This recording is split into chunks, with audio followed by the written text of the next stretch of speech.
Hi, this video will introduce you to the concept of trauma, especially generational trauma, and how it can be used in discussion of literature, especially literature by minorities. Before moving forward, I must give you a disclaimer. Trauma is a medical and psychological term. I am borrowing from these fields, but I am not a medical doctor and I am not a psychologist. If you find you might be suffering from ongoing or generational trauma in a way that hurts your everyday life or your mental state, consider turning to a mental health professional.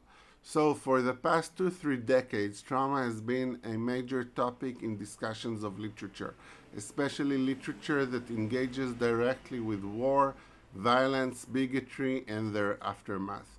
What do I mean by trauma? Trauma is the result of an extreme damaging event like a severe accident or some kind of violence, often sexual assault. Physical trauma is what happens to the body after such an event. We're mostly talking about psychological trauma today. What's left on the person's mental state after such a violent experience or event? You can experience a traumatic event, feel its immediate repercussions, but in most ways move forward after it. Talking about it immediately can help. Turning it into a narrative that other people know can help leave the trauma behind.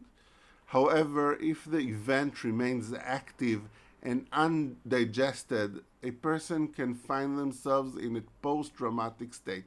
Mental health professionals call this post-traumatic stress disorder, PTSD for short.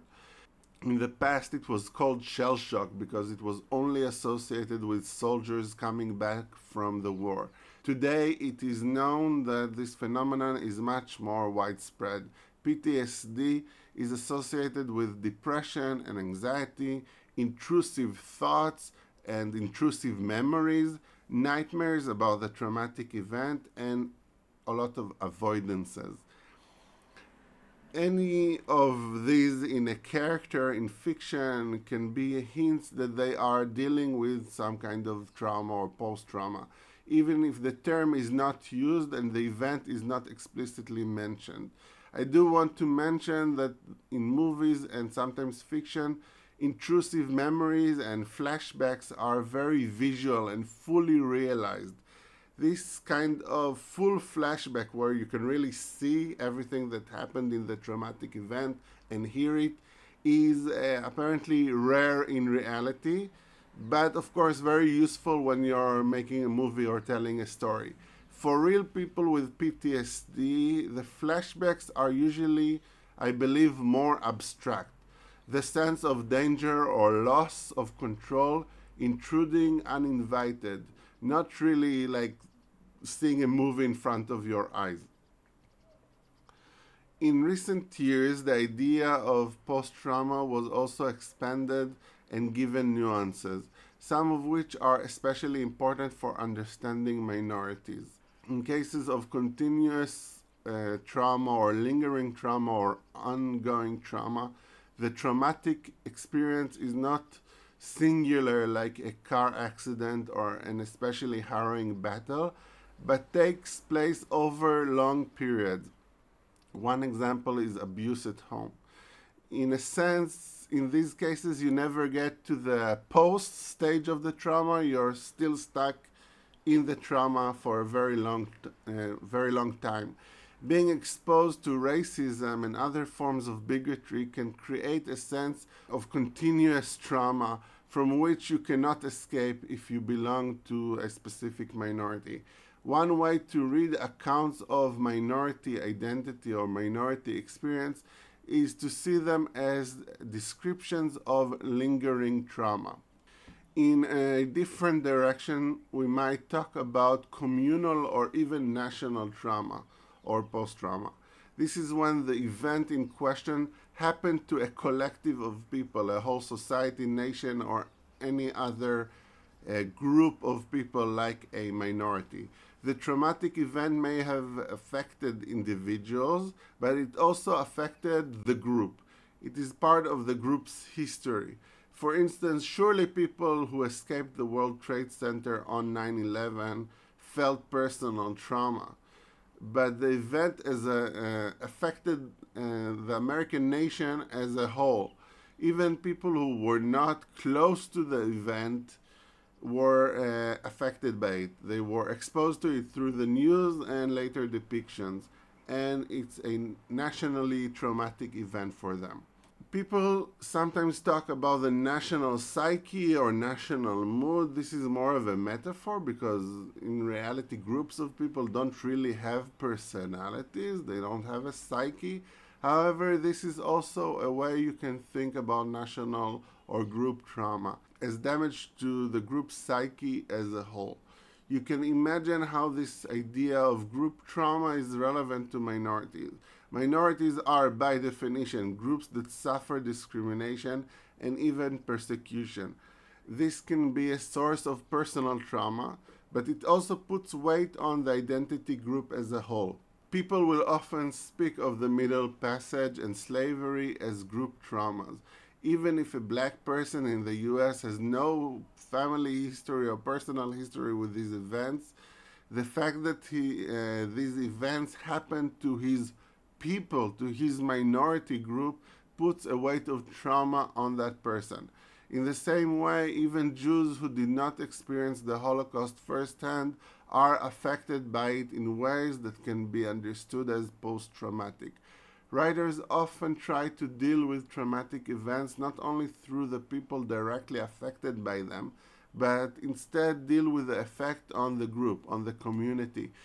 Because literature does usually depict individuals and not groups as a whole, you will usually notice group trauma as it reflects in specific individuals' lives, even if it did not touch these lives directly. This phenomena can be seen everywhere in post-World War II Jewish American literature, where the Holocaust often emerges as a driving force behind characters' behaviors, even if those characters are not Holocaust survivors at all. In cases of intergenerational post-trauma, the traumatic event happened to a parent or grandparent or even an earlier generation, but the post-traumatic effects are still felt by the subsequent generations. For example, my grandmother survived Auschwitz. That means that for years she lived in near starvation and fear for her life. I live in an affluent society with an overabundance of food, but I sometimes have this irrational fear of not having enough food. For instance, when the COVID pandemic started in 2020, I ordered mountains of dry food and canned goods, just in case. This fear must have something to do with my grandmother's personal history. Sure, there are plenty of people who are neurotic about food without a family history of the Holocaust, but in my case, it has to have some connection.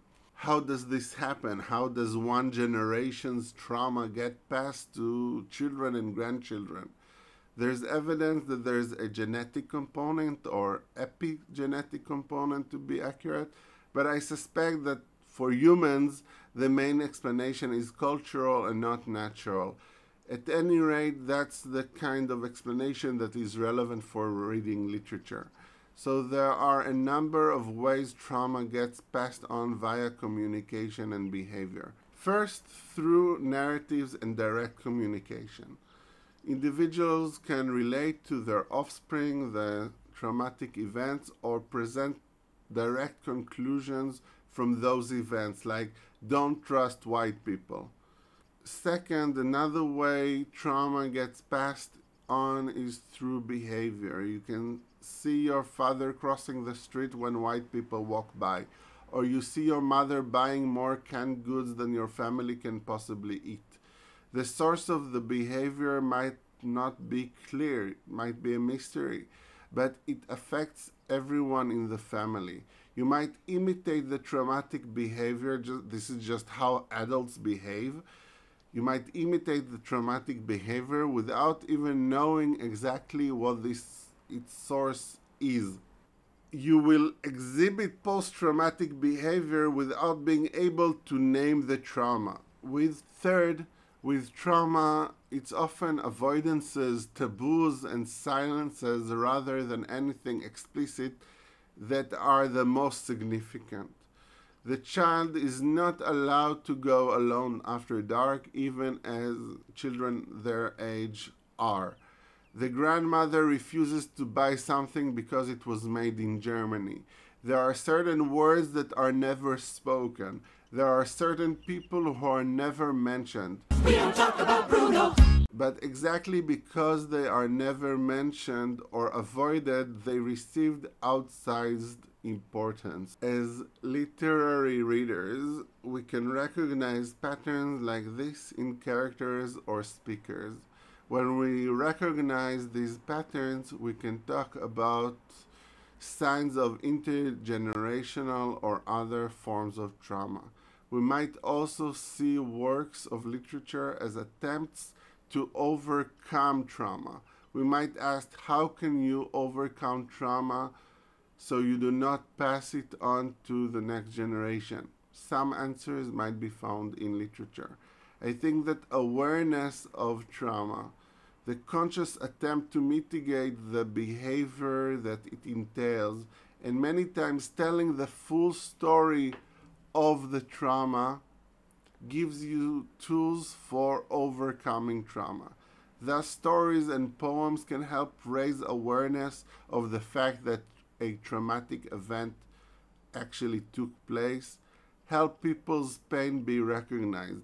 Instead of fragmented depiction of trauma, along with silences and taboos and unexplained behavior, writers can give a more coherent picture that makes it possible to at least start facing the trauma.